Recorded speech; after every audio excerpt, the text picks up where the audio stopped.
আসসালামু আলাইকুম। গত ২ দিন যাবত আমরা কোনো ভিডিও আপলোড করিনি। তো অনেকে আমাদেরকে প্রশ্ন করেছেন যে ভাই এই ২ দিন আপনারা কোথায় ছিলেন? তো গত ২ দিন কোথায় ছিলাম এবং কি করেছি সেটাই আজকের ভিডিওতে আপনাদেরকে দেখানোর চেষ্টা করব ইনশাআল্লাহ। মূলত গত কয়েকদিন আগে আরজে কিবরিয়া ভাইয়ের ব্র্যান্ডিং বাংলাদেশ প্রোগ্রামে আমাদেরকে আমন্ত্রণ জানানো হয়।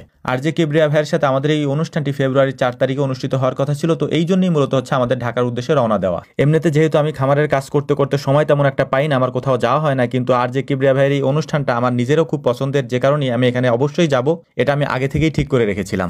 ব্র্যান্ডিং বাংলাদেশের এই অনুষ্ঠানটা কিসের সেটা আমি আগে আপনাদেরকে বলে নিই, যাতে আপনাদের বুঝতে সুবিধা হয়। এই অনুষ্ঠানে বাংলাদেশের উদীয়মান তরুণ উদ্যোক্তাদেরকে আমন্ত্রণ করা হয় এবং তাদের জীবন বৃত্তান্ত শোনা হয় এবং এটা মানুষের সামনে উপস্থাপন করা হয়। এই কাজেই জন্য মূলত আমরা গিয়েছিলাম। মানে বিসমিল্লাহ এর উত্থানটা কিভাবে হয়েছে এটা শুরু থেকে নিয়ে, অর্থাৎ আমাদের জন্ম থেকে নিয়ে এখনো পর্যন্ত, মানে আমার লাইফস্টাইলের শুরু থেকে নিয়ে শেষ পর্যন্ত বলতে এখনো পর্যন্ত যা যা আমরা করেছি তার পুরোটাই এই সাক্ষাৎকারের মাধ্যমে আমরা বলে এসেছি, যেটা আপনারা অনেকেই জানেন না। সেই বিষয়গুলি আমরা এই অনুষ্ঠানে বলেছি এবং আপনারা খুব শীঘ্রই আমাদের এই এপিসোডটি বা আমাদের এই ভিডিওগুলি সোশ্যাল মিডিয়াতে দেখতে পারবেন ইনশাআল্লাহ তাদের মাধ্যমে। তো যাই হোক, আমরা মূলত এখন আছি আরজে কিবরিয়া ভাইয়ের অফিসে। তো কিছু ক্রাইটেরিয়া ছিল, মানে কিছু কাগজপত্রের ক্রাইটেরিয়া ছিল, সেগুলো আমরা পূরণ করে নিলাম এবং আমরা এগুলাকে দেখলাম যে এখানে কি কি লেখা আছে। এটা দেখে তারপর আমরা এগুলো পূরণ করে, এটা ওনাদের অফিসিয়াল একটি ক্রাইটেরিয়া সাক্ষাৎকারের পূর্বে। তো এটা কমপ্লিট করার পর আরজে কিবরিয়া ভাই একটু পরে এসেছিলেন, আমরা তার আগেই গিয়েছি, কারণ যেহেতু একটু দূরের পথ ছিল, যে কারণে আমরা আগে থেকেই গিয়ে তারপরে এই কাগজগুলো রেডি করে আমরা অপেক্ষা করতেছিলাম। তো যাই হোক, আলহামদুলিল্লাহ অপেক্ষা করার পর আরজে কিবরিয়া ভাই আসলেন। আসার পরে আমরা আমাদের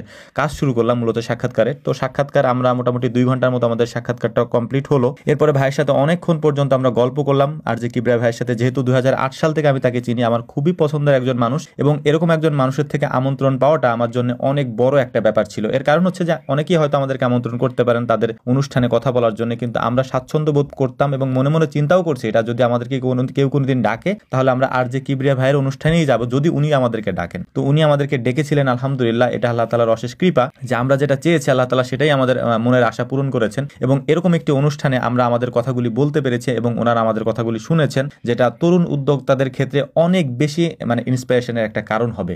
এপিসোডটি যখন আপলোড হবে তখন আপনারা দেখতে পারবেন এবং আমাদের বিষয়গুলো হয়তো অনেকে জানেন না, যে আমরা কিভাবে শুরু করেছি, এখানে কিভাবে আসলাম, এর পিছনের গল্পগুলো অনেকেই জানেন না, যে কারণে এই পিছনের গল্পগুলোকেই ওনারা তুলে নিয়ে আসছেন আমাদের মাধ্যমে। আমরা বলেছি এবং ওনারা সেটাকে তুলে নিয়ে আসছেন ওনাদের ভিডিওর মাধ্যমে, যেটা আপনারা দেখতে পারবেন ইনশাআল্লাহ। এবং আমি আবারও বলছি, যারা তরুণ উদ্যোক্তা আছেন, আমাদের এই লাইফস্টাইলের সাথে আপনাদের অনেক কিছু মিলে যাবে, যেহেতু আমি একেবারে মধ্যবিত্ত একটা ফ্যামিলি থেকে এসেছি। তো যাই হোক, এখানকার রেকর্ডিং সব কাজ কমপ্লিট করার পর আমরা চলে এসেছিলাম হচ্ছে আমার মামার শোরুমে, মানে ঢাকা কলেজের পাশেই, যেটা আমি অনেক ভিডিওতে আপনাদেরকে বলেছি। আমার মামাই কলেজে শিক্ষকতা করেন, ঢাকা কলেজে ইসলাম হিস্টোরি অ্যান্ড কালচার বিভাগে। তো মামার সাথে আমরা দেখা করে আসছি, যেহেতু আমরা এই ২ দিনের সফরে অনেক কিছু করেছি, মানে আমরা স্টেডিয়ামে খেলা দেখেছি, মামার সাথে দেখা করেছি, তারপরে যত যত জায়গা